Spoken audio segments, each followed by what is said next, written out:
Moïse est né sur la terre de Goshen, en Égypte antique, d'un père et d'une mère israélites.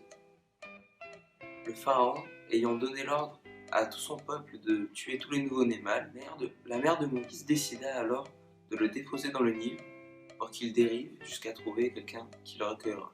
Et c'est alors que la fille du pharaon le récupéra et l'éduqua.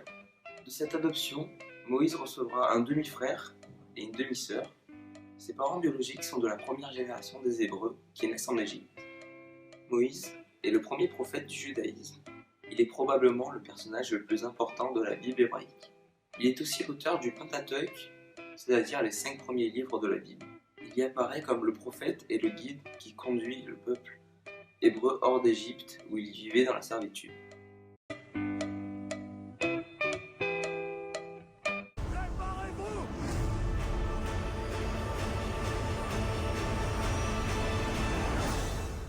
Moïse est le premier personnage à avoir été nommé homme de Dieu dans la Bible et le seul personnage à avoir écrit les 10 commandements sous la dictée de Dieu.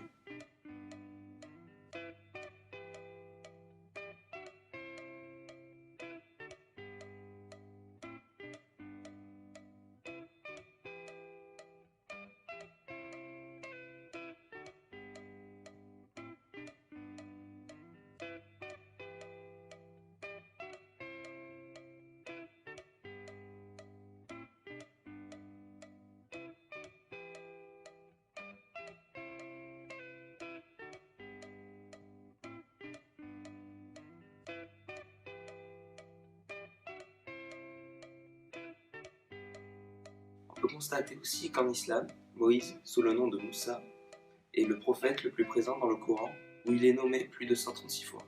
Moïse est le seul prophète à avoir entendu Dieu lorsqu'il reçoit les tables de la loi. Alors qu'il est réfugié à Madian et qu'il garde le troupeau de son père, Dieu l'appelle de l'intérieur d'un buisson en flammes qui ne se consume pas et lui donne la mission suivante. Il doit libérer le peuple hébreu qui subit un esclavage en Égypte. Et c'est alors que Moïse et son frère Aaron décident de persuader Pharaon de laisser partir le peuple hébreu d'Égypte.